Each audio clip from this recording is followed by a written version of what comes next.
siang, kembali lagi dengan aku Tiara Aulia Hussein di EZI, Edukasi Gizi. Nah, edukasi gizi kali ini kita bakal membahas salah satu zat gizi mikromineral yang dimana zat gizi ini tuh zat gizi esensial yang sangat diperlukan dan penting bagi tubuh kita.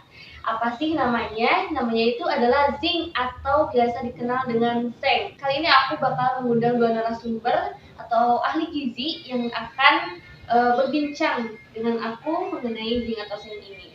Langsung aja kita sambut, ada Fadia Azara SGZ dan Sinta Natalia SGZ. Ya, halo Mbak. Halo. Oke, boleh perkenalan dulu Mbak? Baik, halo teman-teman semua, perkenalkan saya Sinta Natalia. Halo teman-teman semua, perkenalkan saya Fadia Azara Budiman. Oke, ada Mbak Sinta sama Mbak Fadia. Ya, gimana, apa kabar Mbak, sehat? Alhamdulillah sehat. Oke, langsung aja nih ya Mbak. Kali ini kita bakal membahas mengenai zinc atau seng itu sendiri ya. Boleh dong kita pengen tahu sebenarnya zinc atau seng itu apa sih? Oke, dijawab ya. Jadi zinc atau seng itu merupakan sebuah unsur kimia yang biasanya itu dilambangkan dengan di lambang periodik itu, di tanda periodik itu biasanya dengan huruf Z besar dan M kecil, di mana dengan nomor atomnya itu 30. Di mana sebenarnya di dalam tubuh itu ya mengandung seng sebesar 2 sampai 2,5 gram, di mana kandungan tersebut itu terletak di hampir semua organ tubuh, terutama di hati, pankreas, ginjal, otot, dan juga tulang. Oh, jadi sebenarnya zinc ini memang ada ya di dalam tubuh kita itu, cuman kandungannya itu ada berapa tadi ya? Ada 2,2 sampai 2,5. Sedikit ya? Iya. Oke, selanjutnya ini mengenai AKG zinc. Berapa sih yang harus tercukupi dalam satu individu dalam mengkonsumsi zinc itu berapa sih? Oke, baik. Jadi AKG zinc ya tadi, atau angka kecukupan gizi dari zinc. Nah, angka kecukupan gizi dari zinc ini dikelompokkan dalam beberapa kategori ya. Ada pria dewasa, kemudian wanita dewasa, ada wanita hamil, dan juga wanita menyusui. Nah, untuk pria dewasa sendiri ini dibutuhkan sekitar 11 mg per hari atau dengan batas maksimal sekitar 34 mg per hari. Kemudian untuk wanita dewasa bisa dilihat sekitar 6 mg per hari atau dengan batas maksimal sekitar 34 mg per hari. Kemudian untuk wanita hamil sebesar 11 mg per hari dengan batas maksimal 40 mg per hari. Dan selanjutnya untuk wanita menyusui sebesar 12 mg per hari dengan batas maksimal sebesar 40 mg per hari. Seperti itu untuk angka kecukupan gizi ini. Oke, jadi setiap golongan individu memang butuh ya zinc itu sendiri. Oke, mungkin aku sekarang mau tanya nih Mbak mengenai fungsi zinc itu sendiri bagi tubuh. Tentunya pasti ada dong ya fungsinya. Nah, pengen tahu dong lebih spesifik sebenarnya zinc itu untuk tubuh untuk apa sih? Baik ya, memang zinc ini memiliki beberapa fungsi di dalam tubuh. Yang pertama ini dalam meningkatkan sistem kekebalan tubuh, di mana zinc ini mampu membantu meningkatkan sistem imunitas atau kekebalan tubuh. Dengan caranya itu mengaktifkan sel darah putih yang biasa disebut dengan limfosit T ya. Kemudian untuk fungsi yang kedua ini terkait pengaturan kadar normal glukosa di dalam darah, di mana zinc ini memang akan berperan protektif terhadap kerusakan sel beta pankreas. Seperti yang diketahui tentunya, sel beta pankreas ini memiliki fungsi dalam menghasilkan hormon insulin, di mana nantinya itu sel beta pankreas ini berperan dalam menanggapi rangsangan di dalam tubuh terkait produksi insulin, pengeluaran insulin, dalam menurunkan sekresi insulin dan meningkatkan resistensi insulin, di mana jika memang terjadi kekurangan zinc di dalam tubuh, proses-proses tersebut itu tentunya akan terhambat seperti itu. Nah, baik. Kemudian untuk fungsi yang ketiga dari zinc ini yaitu berfungsi dalam mempercepat penyembuhan luka, di mana zinc ini dapat mempercepat penyembuhan luka seperti luka bakar, luka terbuka maupun luka cedera ya, bisa dilihat di samping dia. Di mana hal tersebut itu dikarenakan memang zinc ini memainkan peranan penting di dalam produksi kolagen. Dimana ya jika produksi kolagennya itu secara maksimal, tentunya luka itu dapat menyusut dan menutup secara lebih cepat. Kemudian fungsinya itu dapat membantu perkembangan janin dan pada saat kehamilan. Dimana proses perkembangan bakal janin ini dipengaruhi oleh zinc tentunya. Zinc ini akan membantu penyempurnaan genetik janin sehingga janinnya itu dapat tumbuh dan berkembang dengan sehat di dalam kandungan.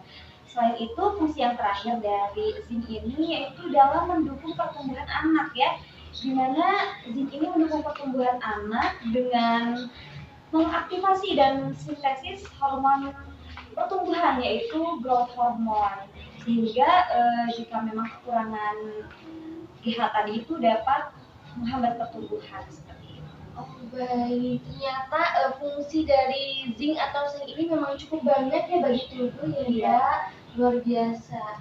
Nah, untuk memenuhi kecukupan zinc dalam tubuh kita, sebenarnya ada nggak sih Mbak sumber makanan khusus yang memang kandungan zat gizi zincnya itu memang cukup tinggi? Boleh dijelaskan mungkin apa saja untuk contoh? Baik, untuk sumber zinc dalam makanan ini tentunya sangatlah banyak ya Mbak.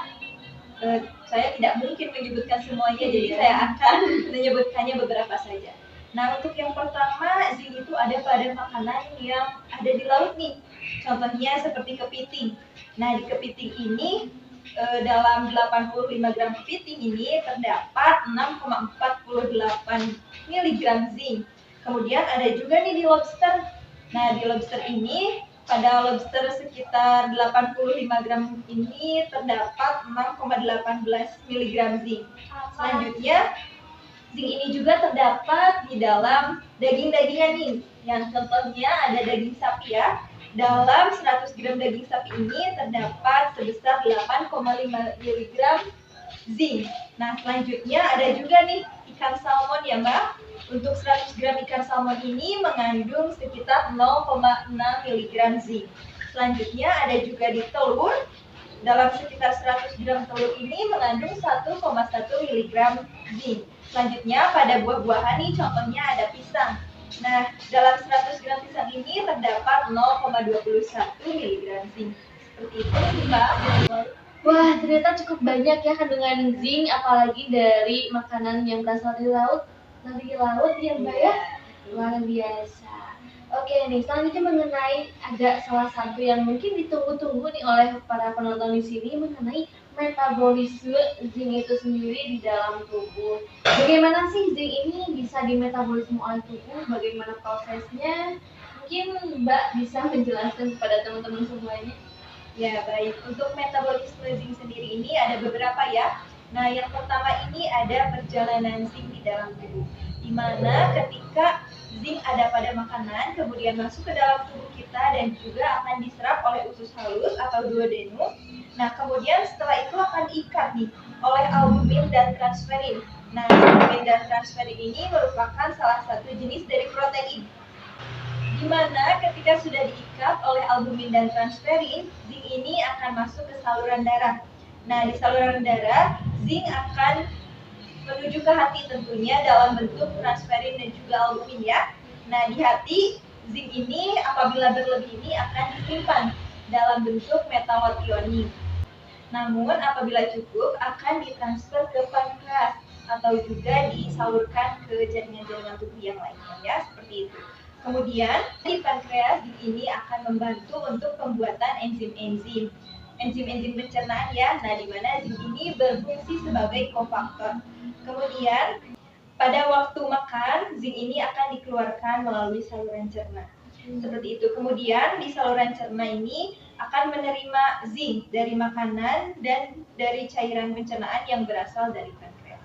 Nah, di dalam sirkulasi zinc ini, di dalam tubuh dari pankreas kemudian akan menuju ke saluran cerna dan kemudian kembali lagi ke pankreas, itu ada namanya nih. Namanya itu sirkulasi enteropankreatik, seperti itu, Mbak. Oke, teman-teman semuanya ternyata cukup rumit ya perjalanan zinc di dalam tubuh kita ini.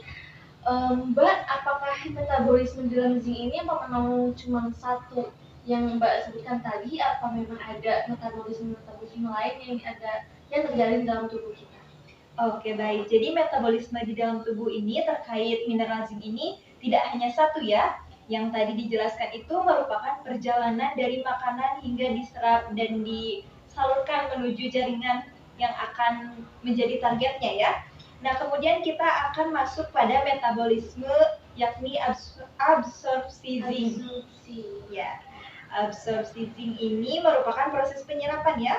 Nah, pada proses ini bisa dilihat terdapat dua jenis ya. Yang pertama ada transcellular transport atau carrier mediate process dan juga paracellular transport atau passive diffusion. Nah, saya ini akan membahas untuk yang pertama. Transcellular transport ini lebih dominan ya pada asupan zinc yang cukup rendah. Jadi, pada carrier mediate zinc ini akan diikat oleh protein yang kaya akan cysteine atau biasa disebut dengan CRIP atau cysteine rich intestinal protein ya. Baik, setelah itu ya Mbak, zinc ini akan dipindahkan nih ke metallothionin atau bentuk lain dari zinc yang tadi sudah dijelaskan ya, ada di hati. Kemudian akan melintasi nih sisi serulosa atau usus halus untuk kemudian berikatan dengan protein plasma atau albumin dan juga transferin. Mungkin seperti itu Mbak untuk jenis yang pertama. Oke, apa setelah ini masih ada perjalanan zinc lagi Mbak? Iya ada, tetapi sebetulnya yang ini itu mengenai absorpsi masih sama, tetapi lebih detailnya mungkin ya. Luar biasa ya teman-teman semuanya, ternyata panjang sekali ya perjalanan zinc di dalam tubuh kita ini. Oke, boleh dilanjut saja Mbak, karena mungkin masih ada yang ingin penasaran ya mungkin ya. Gitu. Iya baik. Jadi di dalam absorpsi yang ini itu lebih agak mendetailnya mungkinnya dilihat dari gambar. Langsung saja mungkinnya dilihat ini itu jadi zinc itu akan masuk ke dinding usus dengan bantuan DZIP 2 dan DZIP 1, di mana DZIP ini merupakan protein transport yang akan membawa zinc atau segala bentuk protein dari luar ke dalam sel. Nah, di mana DZIP 1 dan 2 ini memiliki peran yang berbeda. Nah, DZIP 1 ini akan membawa zinc masuk ke ribosom untuk pembentukan protein baru, sedangkan DZIP 2 ini akan membawa zinc masuk dan disimpan dalam bentuk metallothionin tadi ya, di dalam hati tadi ya. Iya. Setelah zinc masuk dan dibantu oleh DZIP ini akan dikeluarkan menuju aliran darah dengan bantuan DZMT1, di mana DZMT1 ini merupakan protein transport yang nantinya akan mengeluarkan zinc ke luar sel seperti itu.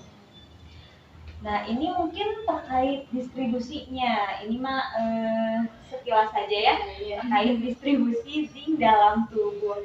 Jadi diawali dengan zinc ini akan masuk ke dalam dinding usus yang dibantu oleh ZIP 4 ya untuk sekarang, yang kemudian ketika zinc telah masuk itu akan dikeluarkan menuju sirkulasi yang dibantu oleh ZMT1 yang akan berikatan juga dengan albumin seperti yang tadi sudah dijelaskan.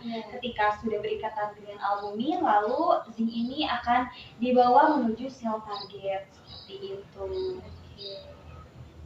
Seperti itu mungkin terkait metabolismenya. Luar biasa teman-teman semuanya ya. Ini cukup sampai sini metabolismenya? Iya, cukup. Oke teman-teman, bisa disimak tadi ya perjalanan zinc dalam tubuh, ternyata luar biasa panjangnya ya teman-teman. Oke, selanjutnya kita bakal membahas nih mengenai interaksi zinc dengan zat gizi lain. Iya. Ternyata zinc itu ada loh interaksi dengan zat gizi lain ya Mbak ya? Iya. Oke, gimana nih Mbak mengenai interaksi ini?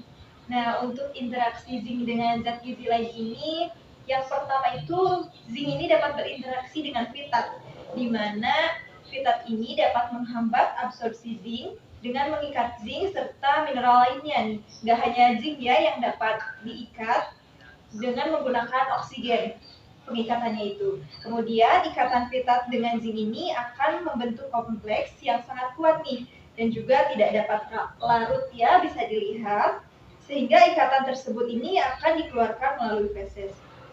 Nah, Mbak, ini untuk fitat ini banyak nih ditemukan pada makanan nabati, contohnya seperti kacang-kacangan dan juga serealia seperti jagung ya. Kemudian untuk interaksi zinc sendiri selain dengan fitat, zinc juga berinteraksi dengan kalsium nih. Di mana interaksi ini dengan kalsium ini, zinc ini berlawanan nih di dalam tubuh, yang artinya apabila asupan tinggi kalsium ini dapat menghambat proses penyerapan zinc ya. Iya. Jadi dalam mengkonsumsinya itu harus seimbang ya. Selanjutnya nih yang terakhir, interaksi zinc dengan besi. Nah, zinc juga dapat berinteraksi dengan Fe ya, atau besi. Nah, interaksi antara zinc dengan Fe ini terjadi ketika di proses sirkulasi darah ya, di mana zinc dan Fe ini sama-sama menggunakan transferin sebagai protein transportnya. Nah, jadi apabila di saluran darah atau sirkulasi darah kandungan zinc ini lebih tinggi daripada Fe, maka tentunya akan menghambat proses penyerapan dari Fe itu sendiri. Seperti itu, Mbak. Oke, jadi zinc ini memang ada interaksi ya dengan yang tadi disebutkan, ada fitat, kalsium, dan juga besi atau Fe ya. Oke, setelah interaksi zinc yang telah kita dengarkan tadi ya, setelah ini kita bakal mendengarkan penjelasan mengenai sebaran zinc yang ada di dalam tubuh kita. Oke, gimana tuh, Mbak? Baik ya, ini terkait sebaran atau konsentrasi zinc yang terdapat di dalam tubuh. Bisa dilihat di salin ya. Di sini itu yang pertama ada dari diet. Diet ini dari makanan. Zinc ini biasanya terkandung sebanyak 4-15 mg. Setelah dari makanan tadi, selain itu juga konsentrasi zinc ini terdapat di dalam usus halus sebanyak 1-2 mg ya di dalam bentuk simpanannya, yaitu metallothionein. Setelah tadi di dalam usus halus, zinc ini juga tadi terbawa atau terikat oleh albuminnya, jadi terdapat juga di dalam plasma darah sebanyak 2,4 mg. Baik ya, jadi kalau di dalam plasma atau serum ini, zinc itu terdapat dalam bentuk makroglobulin serta albumin, sedangkan tadi di dalam usus halus zinc ini dalam bentuk metallothionein, chelating agents, dan fitat.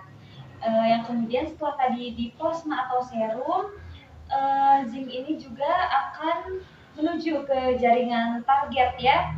Biasanya itu ada di seperti hati ya, misalkan terdapat 1,2 gram, kemudian di dalam air susu ibu terdapat 2-3 mililiter, di dalam yang dikeluarkan oleh keringat, kulit, dan juga rambut itu ada sekitar 1 mg. Di dalam seminal fluid sebesar 196 ml, dan dikeluarkan juga oleh darah menstruasi ya, ketika menstruasi itu sebanyak 0,1-0,5 mg, dan yang terakhir ini di dalam urin juga sebesar 0,4-0,6 mg. Tapi tadi ya di usus halus itu ada pengeluarannya juga ke pankreas, dimana tadi itu ada reaksinya ya, yang pankreas itu sebesar 4-5 mg seperti itu. Dan selain itu juga di intestin, ketika tadi ya yang zinc ini berikatan dengan fitat, itu tentunya akan dikeluarkan melalui feses sebanyak 3-14 mg. Oke, begitu ya teman-teman mengenai konsentrasi zinc yang ada di dalam tubuh kita itu sendiri. Oke, selanjutnya nih kita akan membahas salah satu bahasan yang mungkin cukup relate ya untuk praktek kita di kehidupan sehari-hari dalam mengkonsumsi zinc ini sendiri, mengenai bagaimana sih dampak jika kita kekurangan zinc dan jika kita kelebihan zinc. Oke, bagaimana itu, Mbak? Nih, untuk yang pertama nih, kekurangan zinc ya. Nah, apabila asupan zinc kita tidak terpenuhi, yakni kurang, tentunya dapat menimbulkan beberapa gejala. Pertama nih, ada rambut rontok. Nah, di mana kan fungsi zinc ini untuk menjaga kelenjar minyak ya di sekitar folikel untuk membantu pertumbuhan rambut. Iya. Nah, jadi apabila kekurangan zinc tentunya rambut ini akan kering ya. Jadi tidak ada minyak seperti itu, jadi menyebabkan rambut rontok. Selanjutnya zinc juga dapat menyebabkan gangguan tidur nih Mbak. Jadi kondisi ini itu dilatar belakangi oleh peran penting zinc nih di dalam proses produksi dan regulasi melatonin, di mana melatonin sendiri merupakan hormon alami yang diproduksi oleh kelenjar pineal dan berperan juga dalam mengatur jam biologis tubuh seperti itu. Kemudian zinc juga menyebabkan disfungsi ereksi, ya bisa dilihat di mana zinc ini dapat membantu proses pembentukan sel sperma atau spermatogenesis, sekaligus juga dapat meningkatkan hormon testosteron. Nah, jadi pria dengan defisiensi zinc ini dapat beresiko besar untuk mengalami gejala berupa disfungsi ereksi nih, Mbak. Nah, akibat dari kekurangan zinc itu sendiri, seperti itu. Iya, mungkin itu sebagian dari kekurangan zinc yang telah disampaikan oleh Mbak Fadia ya. Mungkin saya akan menambahkan sedikit mengenai kekurangan zinc. Nah, untuk selanjutnya, kekurangan zinc itu juga akan menghambat pertumbuhan, di mana karena tadi juga sudah dijelaskan ya, fungsi zinc ini dalam sintesis dan aktivasi hormon pertumbuhan. Jadi memang ketika kekurangan zinc, proses tersebut itu akan terhambat juga ya. Selanjutnya ini dalam melemahnya sistem imun atau imunitas. Jadi yang telah disebutkan juga tadi, memang zinc ini berperan dalam pengaktifan limfosit T. Jadi ketika terdapat kekurangan zinc, maka sistem imun juga akan melemah seperti itu. Oke, teman-teman, itu tadi mengenai dampak jika kita kekurangan dalam mengkonsumsi zinc ya, Mbak. Oke, sekarang pengen tahu dong mengenai dampak apabila kita mengkonsumsi zinc secara berlebihan, begitu. Baik. Jika kita mengkonsumsi zinc secara berlebihan di dalam tubuh itu tentunya tidak baik juga ya bagi tubuh, karena hal tersebut itu dapat mengakibatkan sakit perut dan diare, dapat mengakibatkan mual muntah, mudah terinfeksi bakteri dan virus juga, dan tentunya dapat mengakibatkan penurunan kadar tembaga di dalam tubuh seperti itu. Oke, luar biasa ya teman-teman. Akhirnya kita sampai di penghujung acara. Setelah kita tadi membahas mengenai zinc itu sendiri secara lebih mendalam oleh para ahli gizi kita. Terima kasih ya Mbak ya. Terima kasih banyak sudah ingin menjelaskan materinya sampai akhir acara. Oke teman-teman, yang kita dapat dari pembicaraan tadi cukup banyak ya mengenai zinc itu apa, dan juga angka kecukupan gizi zinc itu sendiri itu bagaimana, fungsi zinc di dalam tubuh itu seperti apa, sumber makanannya tadi ada dari banyak dari laut-lautan ya, dari makanan laut, dan juga proses metabolisme zinc di dalam tubuh itu seperti apa, luar biasa panjangnya ya ternyata Mbak. Oke, dan juga ada interaksi zinc, konsentrasi zinc dalam tubuh, dan juga dampak kekurangan dan kelebihan zinc di dalam tubuh kita. Oke, mungkin cukup ya pembahasan mengenai zinc tadi, dan teman-teman juga semoga teman-teman bisa mencerna dan bisa mengimplementasikan materi-materi kita yang sudah disampaikan tadi oleh Mbak Fadia dan juga Mbak Sinta. Oke teman-teman semuanya, terima kasih sudah menyaksikan acara EZI kali ini. Saya Mutiara Aulia Hussein dan sampai jumpa di edukasi gizi selanjutnya. Dadah!